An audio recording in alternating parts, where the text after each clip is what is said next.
हर खबर पर होगी आपकी पकड़। डाउनलोड कीजिए ABP live app. Shivraj Singh Chouhan साहब, आपका बहुत बहुत स्वागत है एबीपी न्यूज पर। शुक्रिया हमसे बातचीत करने के लिए।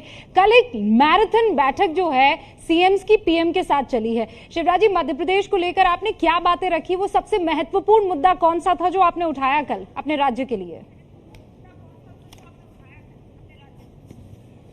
देखिए, प्रधानमंत्री जी ने कोई स्टेट स्पेसिफिक मीटिंग नहीं थी। कुल मिला के कोविड की स्थिति क्या है और आगे हमको कदम क्या उठाना है, इसके बारे में सब राज्यों से बातचीत की।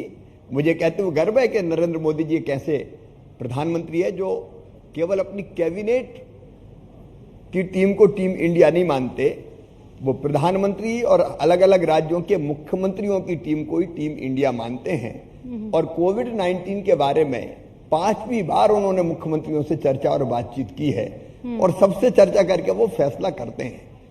अगर इसका कुल मिला के हम सोचें कि सार क्या है, तो एक, कोविड को नियंत्रित करने के लिए, वायरस के संक्रमण की चैन को रोकने के लिए उपाय क्या क्या किए जा रहे हैं और क्या किए जाने जरूरी है। और दूसरे, हम अनंत काल तक लॉकडाउन नहीं चला सकते, इसलिए एक मानसिकता यह भी है कि हमको कुछ दिन कोरोना के साथ ही जीना सीखना पड़ेगा। मतलब कोरोना के संक्रमण को रोकने के भी सारे उपाय करने पड़ेंगे, इलाज के ये फैले ना उसके सारे प्रबंध करने पड़ेंगे, और उसके साथ साथ हमको आर्थिक गतिविधियां भी व्यापक पैमाने पर प्रारंभ करनी पड़ेगी, क्योंकि आर्थिक गतिविधियां लंबे समय तक नहीं रोकी जा सकती। और इसलिए दोनों पक्षों पर उन्होंने सबसे विचार विमर्श किया। जहां तक मध्य प्रदेश का सवाल है, हम लोगों ने मध्य प्रदेश की स्थिति के बारे में उनको अवगत कराया। मध्य प्रदेश में वायरस का संक्रमण फैलने से हमने नियंत्रित किया है।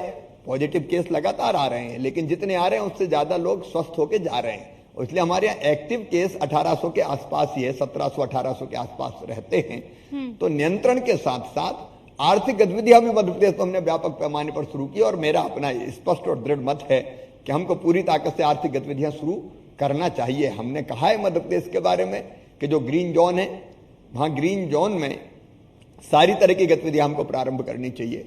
ऑरेंज जोन मतलब जहां थोड़ा थोड़ा संक्रमण है, वहां कंटेनमेंट एरिया को छोड़ के सब गतिविधियां प्रारंभ करनी चाहिए।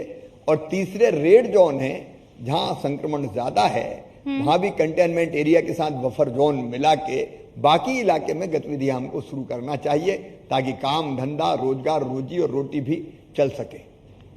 मतलब कुल मिलाकर ये जो रूपरेखा अभी आपने बताई है, लगभग यही स्वरूप जो है मध्य प्रदेश में रहने भी वाला है।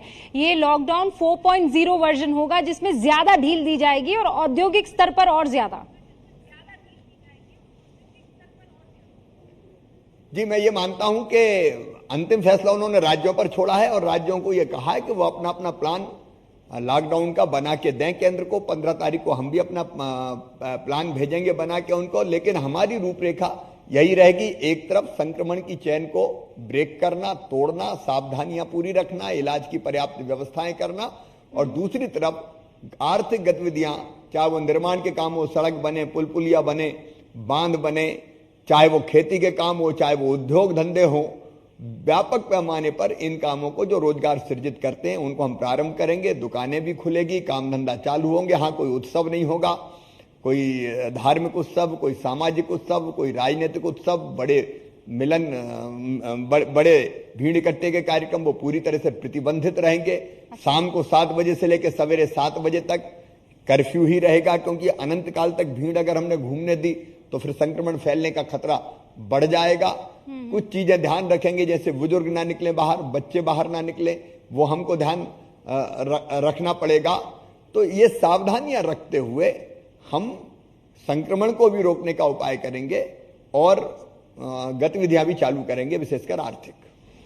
शिवराज सिंह चौहान साहब, आपके यहाँ यानी खासकर मध्य प्रदेश में जो मजदूरों को लेकर समस्या है वो बहुत व्यापक नहीं है, लेकिन गुजरात और मध्य प्रदेश की सीमा से जो मजदूर बिहार और उत्तर प्रदेश की तरफ जा रहे हैं, आप किस तरीके से वो पूरा का पूरा मसला मैनेज कर रहे हैं? मध्य प्रदेश कैसे कर पा रहा है ये?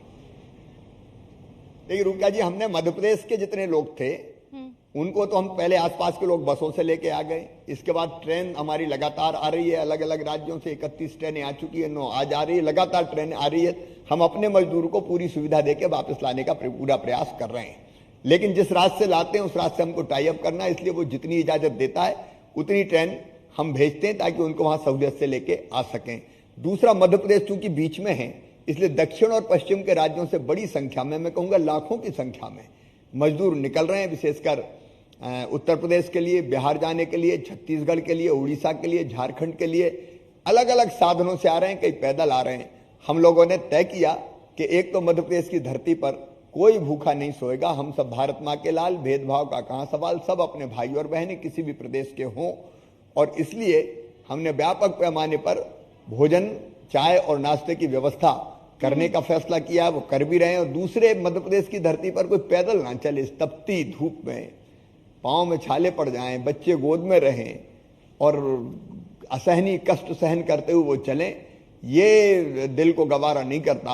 और इसलिए हमने बसों से उनको छोड़ने का इंतजाम किया है। आज ही 375 बसें हमने लगाई है जो उनको लेगी और अगले जिले तक छोड़ेगी, वहां से हम बॉर्डर तक पहुंचाएंगे। सारे कलेक्टर्स को अवेयर किया है, स्वयंसेवी संगठनों को लगाया है, और मेरी पूरी कोशिश ये रहेगी कि मध्य प्रदेश में ना कोई भूखा सोए और ना कोई पैदल जा पाए। भरसक, मैं 100% दावा नहीं करता, लेकिन भरसक प्रयास करेंगे, जहां लोग मिलेंगे उनको गाड़ी में बिठाएंगे और बॉर्डर तक छोड़ के आएंगे। शिवराज सिंह चौहान साहब, ये जो फैसला है या ये जो आप बता रहे हैं पूरा कंप्लीट रोड मैप, ये उन मजदूरों के ट्रेन से कटने के बाद लिए गए फैसले हैं, उस घटना के घट जाने के बाद ये लिए गए फैसले हैं शिवराज जी, या उससे पहले? हम पहले से भोजन का इंतजाम हम पहले से ही कर रहे हैं, भोजन का इंतजाम हम पहले से ही कर रहे हैं, यथासंभव पहले साधनों की व्यवस्था भी की थी। लेकिन हमारे यहाँ दुर्घटना औरंगाबाद में, महाराष्ट्र में हुई, मैंने अपने एक मंत्री को, अफसरों की टीम को विमान से भेजा, उनको ससम्मान लाने की व्यवस्था की।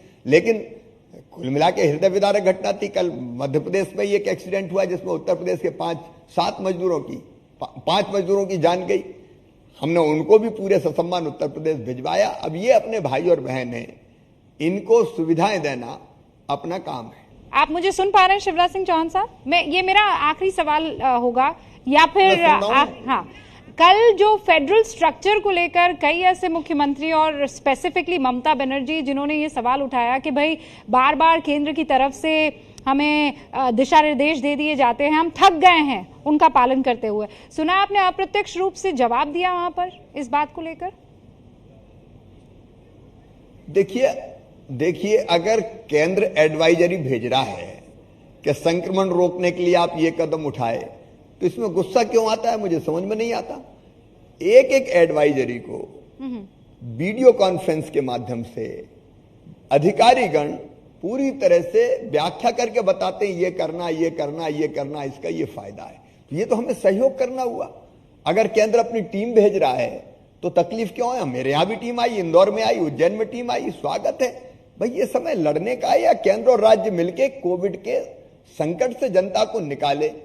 अब ये बेकार में गुस्सा करना, फेडरल स्ट्रक्चर की बात करना, 5 बार प्रधानमंत्री 1.5 महीने के अंदर मुख्यमंत्रियों से बात कर चुके, और अगर कोई ये कहे कि लॉकडाउन ना तो खोलने की प्लानिंग है और ना लॉकडाउन शुरू करने की प्लानिंग थी, अरे 20 तारीख को प्रधानमंत्री जी ने मुख्यमंत्रियों से बात की, 20 मार्च को। 20 मार्च के बाद 22 को जनता कर्फ्यू, 24 को लॉकडाउन की घोषणा, फिर एक बार फिर मुख्यमंत्री गणों से चर्चा की, उसके बाद लॉकडाउन 2 आया, फिर लॉकडाउन 3 आया, उसके पहले फिर बात की, 4 के पहले फिर बात कर रहे हैं। और फेडरल स्ट्रक्चर में और क्या करें प्रधानमंत्री, जो बेहतर से बेहतर कोऑर्डिनेट करके सबको लेके साथ चलने का काम हो रहा है, वो प्रधानमंत्री जी कर रहे हैं, अद्भुत नेतृत्व दे रहे हैं।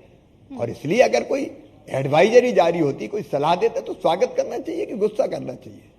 शिवराज सिंह चौहान साहब, जाते जाते बस क्या मध्य प्रदेश पूरी तरीके से तैयार है कोरोना वायरस से लड़ने के लिए, और आपको क्या लगता है कब तक इस लड़ाई को आगे रखना होगा? मैं संक्षेप में जवाब चाहती हूँ ताकि मैं आपका ज्यादा वक्त ना लेना नहीं चाहती। तैयार है जी, हम भी तैयार है, मध्य प्रदेश भी तैयार है। बस इतना है कि पॉजिटिव प्रकरण आएंगे, उससे घबराने की जरूरत नहीं है। समय पर अगर इलाज हो जाए तो लोग ठीक होके जाते हैं। ये हम मध्य प्रदेश में भी देख रहे हैं, दूसरे प्रदेशों में भी देख रहे हैं। अब बाहर से प्रवासी मजदूर भाई बहन आ रहे हैं, उनके कारण हमारे कई और जिले, कहीं 10, कहीं 20, कहीं 5, कहीं 4 पॉजिटिव आ गया, उससे घबराने की जरूरत नहीं। अपने लोगों को दूर कब तक हम रखेंगे? जरूरत है सही व्यवस्था की और संक्रमण के चेन को तोड़ने की, वो हम करते रहेंगे। और कोरोना के साथ कुछ दिन अपनी लाइफ स्टाइल बदल के रहेंगे, फिर ये समाप्त होगा, लेकिन आर्थिक गतिविधि हम साथ में चालू रखेंगे। बहुत बहुत धन्यवाद आपको। बहुत बहुत शुक्रिया शिवराज सिंह चौहान साहब हमसे बातचीत करने के लिए।